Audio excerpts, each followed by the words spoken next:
The Rams are legitimately in trouble after week 2. The Chargers handle their business to start a road trip, and we're going to take a look back at what El Trafico indicates for both the Galaxy and for LAFC. Good morning. I'm James. This is your daily dose of sports and snark for the greatest sports city in the world, Los Angeles. This is the faithful Angelenos morning report. It is September 16th, 2024. Welcome back to the Sanctum Sanctorum of LA Sports.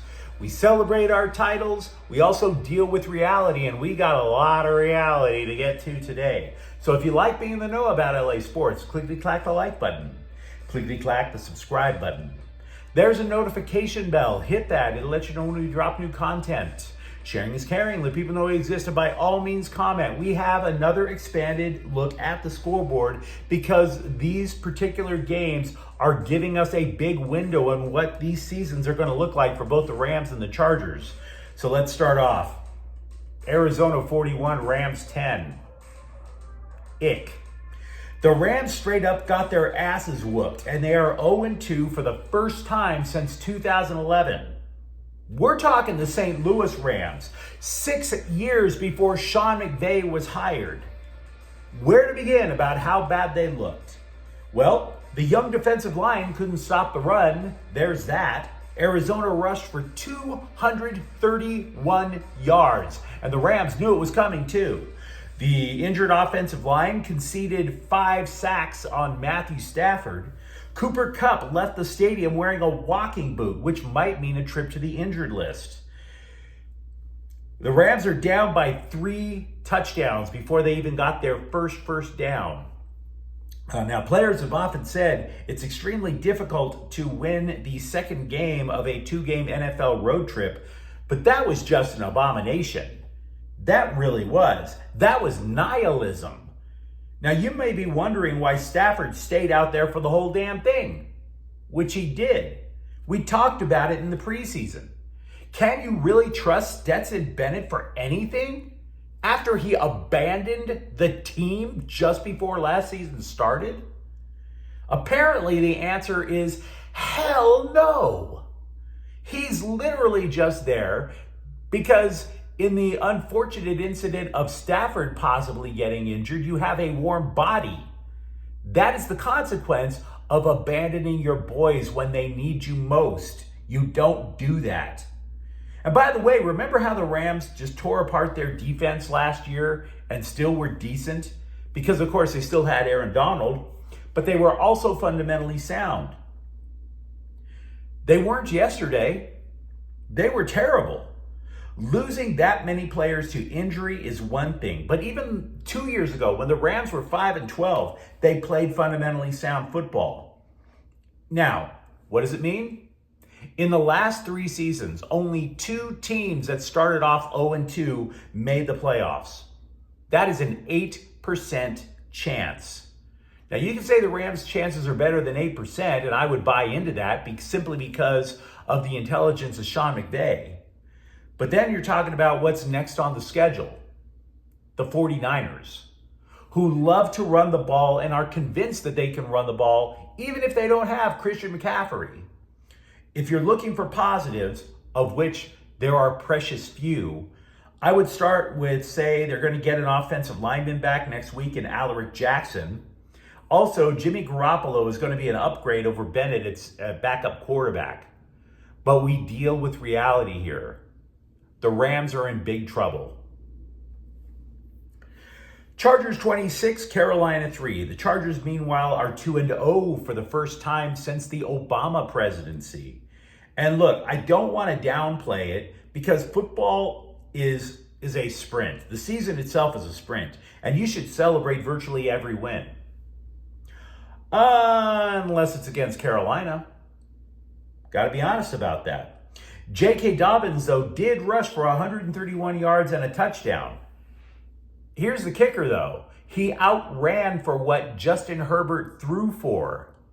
Herbert threw for 130 yards. Now, Herbert had an awkward day, to say the least. He's considered one of the game's top passers, and yet in 2 games this year, he has not topped 200 yards. And by the way, his right leg is injured. We don't know how bad. You might recall that he had problems with his right foot in training camp. He's already had an MRI on that particular limb, but he said he's not going to know how bad this injury is until a couple of days from now after the report from the radiologist comes in. On the plus side, Quentin Johnston caught 2 touchdown passes. And understand, I am not trying to get Charger fans to panic. I'm not saying the Chargers had a bad day. Far from it. But the first thing Chargers fans have to accept is this is what they bargained for when they hired Jim Harbaugh. Are real points better than style points? See, for many years, the Bolts were trying to suggest style points equaled real points, and look where it got them. So to me, yeah, real points do top style points every single day.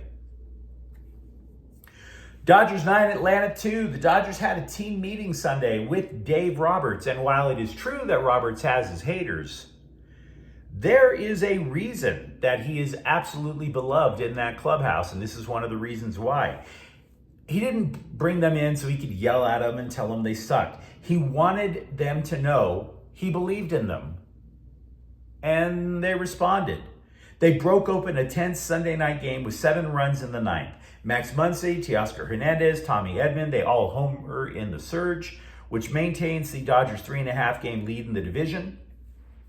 Seattle 90, Sparks 87. Derek Hamby scored 25 points for LA. We are just 4 blessed days away from ridding ourselves of the Sparks, the septic wound on the ass of LA sports. Meanwhile, today the Dodgers are Atlanta at 4. It's a good matchup. Yoshinobu Yamamoto is 6-2 with a 2.77 ERA. Max Fried is 9-9 with a 3.46 ERA. Here we go to the news. As the dust settles on what could be the match of the year for Major League Soccer, the question to me is not about the LA Galaxy. See, the Galaxy didn't even qualify for the playoffs last year. We know right now that they are getting many second looks, more second looks than an ugly coworker who got plastic surgery. We know they are a threat now to win MLS Cup. So we know what we have there. To me, the real question is LAFC. LAFC doesn't suck. I know about the back and forth on X and all that, but no, they don't suck.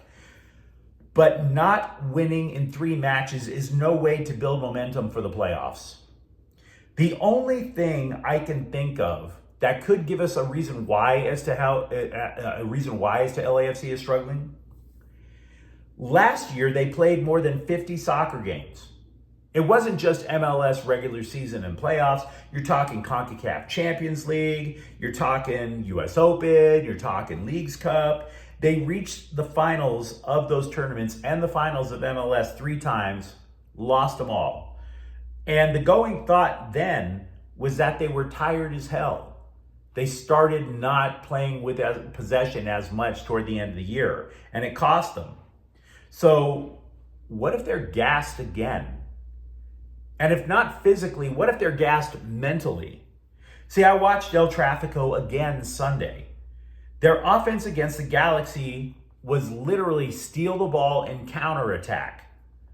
See, once the Galaxy started to protect the ball with possession, LAFC had nothing. Nothing. Had the Galaxy taken care of the ball in the first half, maybe LAFC doesn't score at all. The black and gold, by the way, before El Trafico had scored just once in their previous 3 matches. Had the Galaxy controlled the ball, we are now talking 4 matches. This is a trend. LAFC has a real problem in terms of creativity on offense, despite adding Olivier Giroud, despite Dennis Bouanga, despite what we expect is a new signing in bringing back Carlos Vela. There is an issue there on the offense. As for the Galaxy, one of the first things that I noticed when LAFC scored their 2 goals in the first half was that the black and gold appeared to be picking on center back Jalen Neal.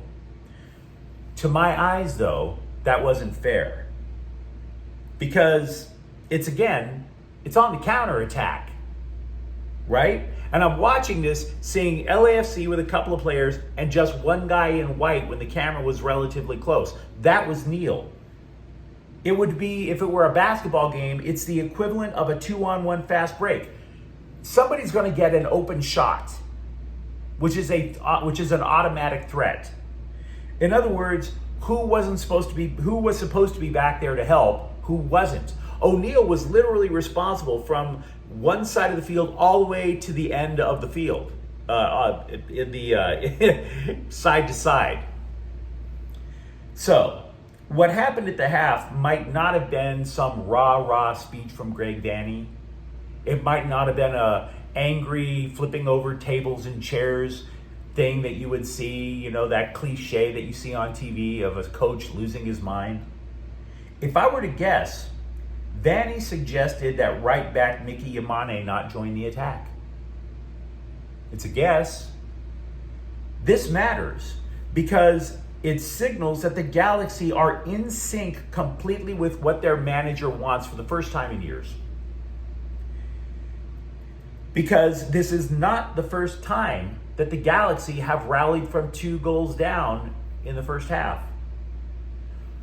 Could it be that Greg Vanney is, instead of losing his mind in the locker room, if he's making adjustments, and more importantly, the players are saying, yes, I agree with those adjustments, and I will go along with this plan. And it's paying dividends. Which again, along with diversification of offense, makes them a threat.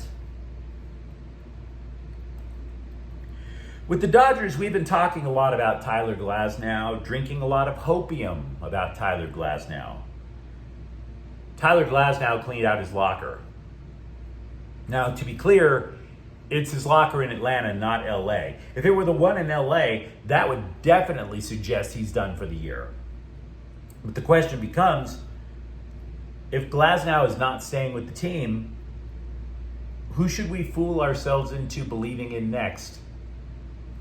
Because there is a lot of guesswork regarding the Galaxy offense.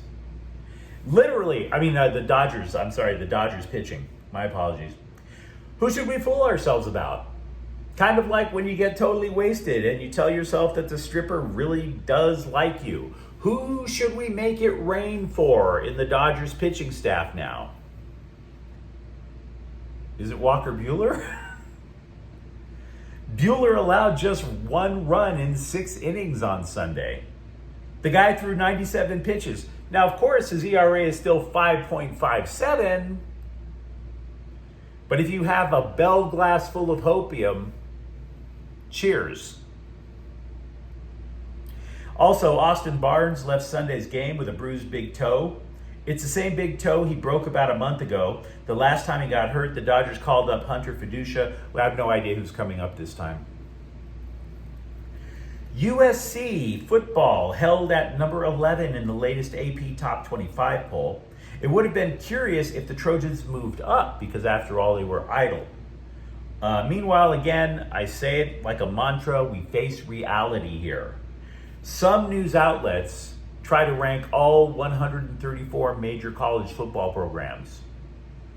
Talk about your bad part-time jobs. Where does that rank compared with cleaning the toilets at a Jack in the Box, right?